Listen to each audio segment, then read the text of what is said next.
In 2022, Enlisted released 2 new campaigns, the controversial Stalingrad campaign and the awesome Pacific campaign, both of which I've already explained whether you'd enjoy playing them. But the discussion all over my Discord and Twitch streams are what campaigns 2023 might bring, and we are sure as you can be, that one of our top 3 campaigns in this video will be added this year. Now, it would go amiss if we didn't first include honourable mentions that honestly are quite good shouts. The first of these, perhaps rather surprisingly it didn't make our top 3, is the widely desired Italian campaign. This theatre can be classified as late war, as it took place between July 1943 and May 1945, and is a great idea because of brand new battlefields and maps the developers could work on. It could include Operation Husky and the Allied amphibious landings in Sicily, battles around the impenetrable Gustav Line in central Italy, as well as the famous battles of Monte Cassino. There could be a wide range of new features and landscapes, such as the Apennine Mountains, typical Italian villages, and stunning coastal areas. But also, the sheer range of different forces that participated in this campaign would also make it so interesting. On the Allied side, it included the UK, the USA, India, Palestine, Free France, Canada, Poland, New Zealand, South Africa, and even Brazil and Greece. And I'd be lying if I didn't say that the 1st Brazilian Infantry Division that was sent, and the Polish 22nd Corps with the amazing Corporal Wojtek, would make amazing premium squads. I mean, he's a bear. What have I got myself into? I'm myself. Then there would also be amazing things you could do with the Italians themselves, including the Mafia in Sicily, I Partigiani, or Partisans, and the Axis also see some diversity. Bohemians, Moravians, and Yugoslavians are all here as options. And also, there'd be options for new armoured vehicles to feature here, including the Italian TDs, new versions of Panthers, and more. But the reason that this campaign does not make my top 3 is because it is very, very easy for the devs to just copy and paste things over from Tunisia into this new campaign. And for good reason, because they used more or less exactly the same stuff. For this campaign to be of interest to the majority of the player base to be separate from Tunisia, it needs to be super unique. A theme that I know I say in pretty much every video, but trust me, it's going to be so important. And for this reason, I'm unconvinced of the likelihood of it being an actually good campaign. The second honourable mention is the subscribe button. Yeah. Click it. It may not be a campaign as the title says, but it is what we want to see you do in 2023. That was kind of cringe, actually.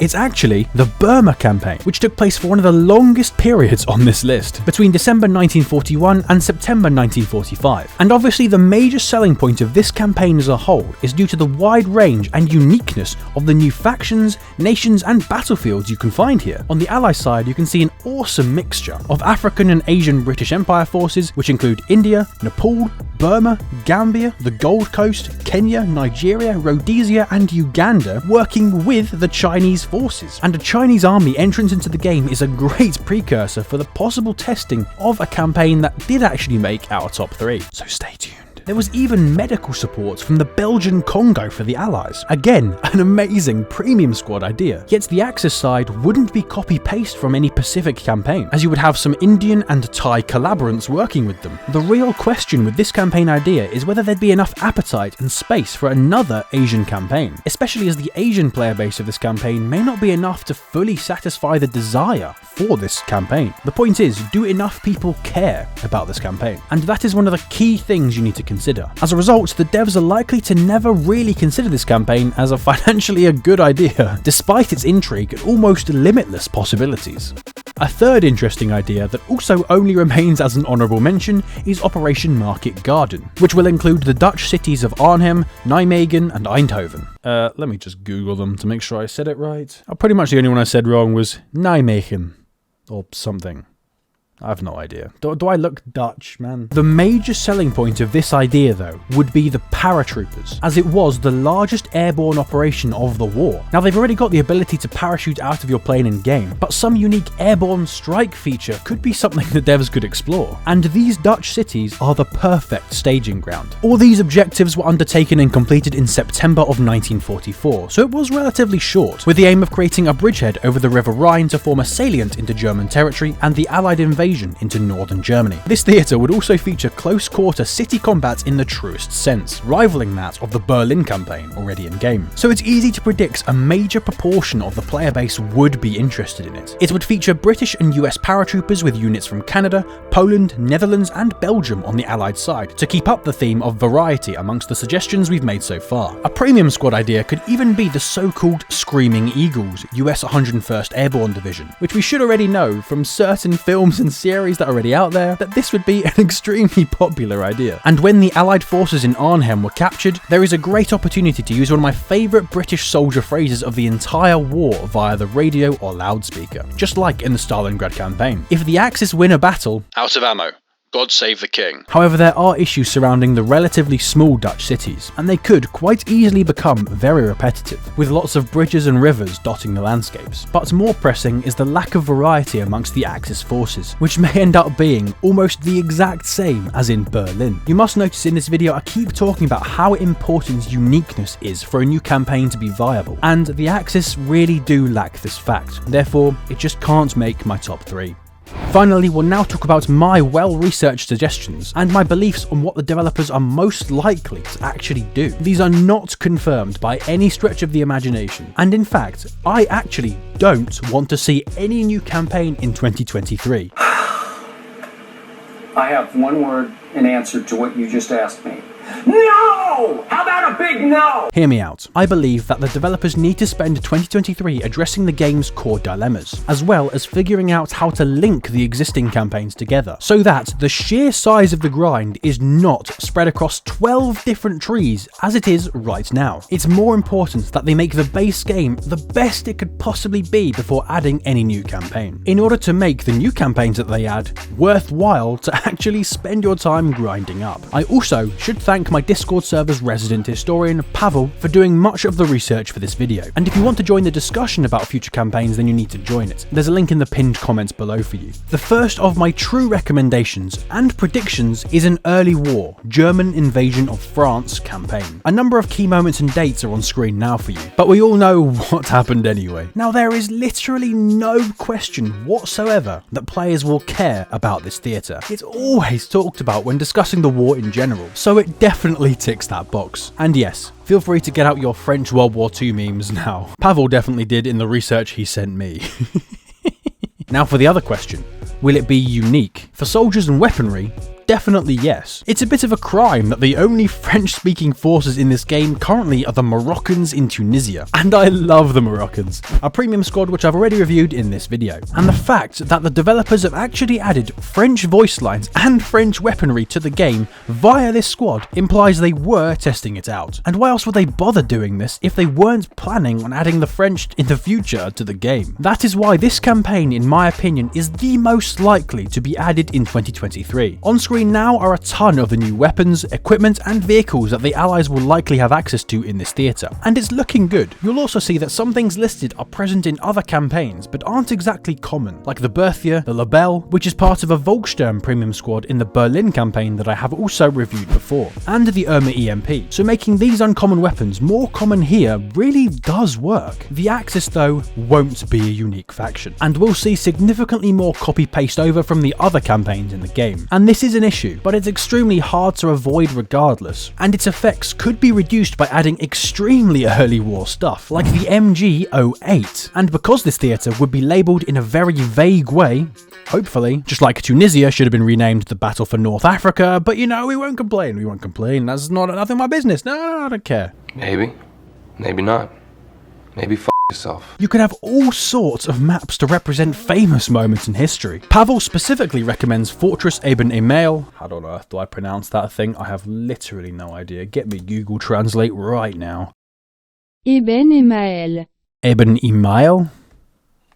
I don't know. Fortress Urban Email in Belgium, the Battle of Sedan in France, and The Hague in the Netherlands. And this doesn't even include the evacuation at Dunkirk, the tank charge through the Ardennes, the capture of Paris, the breach of the Maginot Line, or even the brief French Saarland offensive. There's so much they could do for unique maps here that it's literally no problem whatsoever. So now we can say that we've ticked all the boxes for what would truly make a good Enlisted campaign. People care about it, unique factions, unique weapons, and special maps. I can't actually hold my fourth finger up. I've got like that stupid disease thing where you can't like hold your fourth finger up without putting your 5 fingers up. It's kind of weird.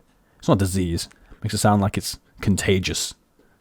I hope it's not. But we've even gone one step further to give ideas for possible gold weapons. I'll put a list of all of them on screen now because honestly I've just spent 10 minutes trying to pronounce all of these things and googling them on Google Translate to text to speech or whatever, and honestly I've just given up. So here you are. And Pavel went one step further still for possible premium squads, one being the so-called Division of Ghosts, the German 7th Panzer Division, led by Erwin Rommel, which was the first German unit across the River Meuse. Am I saying Meuse right? The River Meuse. You're making me doubt now. And for the Allies, the 152nd and 153rd Brigades of the 51st Highland Division are British, or Scottish for those of you that want to specify, units that held the city of Le Havre. Oh, for God's sake, am I saying that run right as well? Units that held the city of Le Havre, while other units were rescued and eventually were forced to surrender only after the rescuees got out. There's just so many positives to this campaign, and we could talk about every possible eventuality and cover all of those bases. Therefore, I have to go on a limb and say that I think it's the most likely to be added to the game in 2023. Our second recommendation and prediction is an Eastern Asia theatre, more specifically the Second Sino-Japanese War. Now, if you've watched any of my Twitch live streams, then you'll know that this is the one I personally really want in the game. Link to that is in the description, by the way. We discussed there a lot about new campaigns. Now, I want to say that this campaign is likely because the Japanese are already in game, so a lot of Japanese weapons and equipment has already been tested. But also, I know for a fact that this campaign would be so popular with the growing enlisted player base hailing from Asia. Loads of the important dates and actions are on screen right now, but what I honestly found most interesting was this United States poster. You wouldn't see that nowadays. So, this theatre is in demand. But is it unique? Well, the maps definitely will be. You could represent famous battles in cities like Changsha and Nanjing, battles of the Yellow River, and even the Great Wall of China, which the Japanese reached. What about the factions? Those too, especially with the Allies being split between the Chinese nationalist and communist forces, alongside aid from the US, UK, and Australia, whilst the Axis also had some collaborator support from Chinese puppet governments, so both sides can be unique and add some Chinese soldiers in there. And the weaponry and equipment, the Chinese will have some insanely varied stuff coming from their policy of mass imports, ranging between different modifications of German, Soviet, and US weaponry. Dude, this looks so strange to see them all together on the same side. Like, what? And the Axis can get a few different variants of weapons you see in the Pacific campaign. Although if you watch my previous video, which shows you that Japanese weaponry is already becoming very repetitive, it may actually not be a good thing. But perhaps most importantly for the Japanese is that there were no SMGs until 1942. For bolt-action lovers like myself that wish certain early war campaigns were more centered around bolt-action rifles, Moscow, this campaign would be a dream. There would be some awesome, unique tanks and aircraft added to this campaign as well. Some we've seen before, but plenty of new ones at that. And as for possible gold weapons, I'm most excited about the Kuomintang M1944 SMG, but the UDM42, which was just added as a premium squad to Normandy, could be interesting, if you can get over the fact that most Japanese weapons are going to be repeated to hell. The biggest thing about this campaign, though, is that it would be politically very challenging to add to the game, especially if you consider putting the Chinese puppet governments on the Axis side. I'm not going to comment on this as it's not really my place, but nor am I really knowledgeable about many of the things here, so it is worth bearing in mind before you get any of your hopes up. That being said though, imagine if it was added. Enlisted would be such an awesome game, man, seriously. The third and last recommendation that we have is a Balkan campaign. Now, if you know anything about history, you're probably thinking, well, there's so many things that happened here, how do we know which one to pick? And you would be correct in thinking so. But we had to pick the theatre we think has the most potential content within it. And as we said before, that is required for a fully fleshed out campaign. And by that logic, for that reason, we've decided to group two regions together that actually started their conflict at more or less the same time, so they coincide in many ways anyway. So therefore, they fit. These are the German invasion of Greece, not to be confused for the Italian one, combined with the Axis invasion of Yugoslavia, which both actually happened on the same day, the 6th of April, 1941. And all the key dates of both regions are on screen now. There are many reasons why we think this has so much potential. And to start with, there's definitely going to be so much interest as the Eastern European player base for this game is huge. Maps, a huge diversity in map regions are possible here, ranging from the Julian Alps above Italy and modern modern-day Slovenia, to the Rupnik line, down to the Metaxas line and the island of Crete. Factions? Both sides are extremely interesting here. The Allies will see Yugoslav, Greek, British, Australian and Kiwi troops, whilst the Axis could include German, Italian, Hungarian, Albanian, Croatian and Bulgarian troops, meaning so many different nations will be represented, and that will make the factions all so unique. Weapons? Well, it will be another where bolt actions hopefully are king. So many from the Moscow and Tunisia campaigns will be present here for the Axis, alongside a Bulgarian-used ZK-383 and Hungarian Schwarzlöser. Do I say that right? I don't even know anymore. Just give up, honestly. Schwarzlöser. I was actually quite close. I'm proud of myself, you know. And the Allies would see many British rifles from Tunisia, alongside some French, Greek and Soviet equipment, and even German stuff on this side, to kit out the new levels. There's a number of new Hungarian tanks, like the 38M Toldi and the Turan for the Axis, and a few variants of existing German panzers. But the Allies also see some Skoda and Renault armoured vehicles. God, this list looks like an F1 race. A ton of interesting new aircraft are possible for both sides too, such as the Italian Fiat Freccia and Fiat Falco, alongside the famous Bristol Blenheim. I'm totally not biased in calling it famous because I'm British. Not at all. What gave you that impression? How dare you accuse me of... And there are also other allied planes like the... You know what? I'm just not even going to try and pronounce these because there is no hope. And how can we forget about possible gold weapons? There's a wide range of possible unique ones for the Allies and Axis, like the KPVZ-38, the Swiss SIG MKMO, the Austrian Standschütze Hellriegel, honestly, should I just give up at this point? I might just call the video off there. The South African Reader automatic rifle and the Canadian Huot.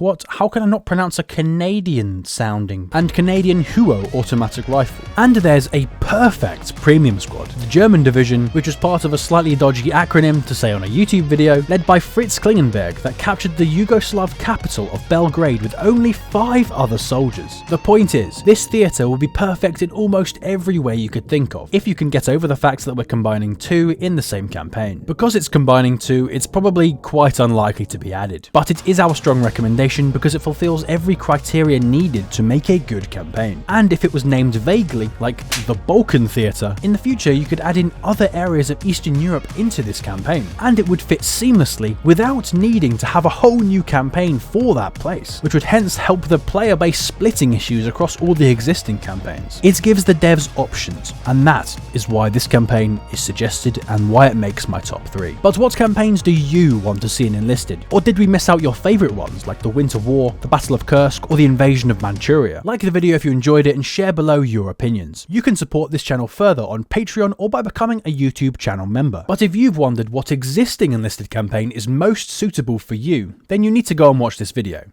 It's pretty accurate. Seriously. It's there.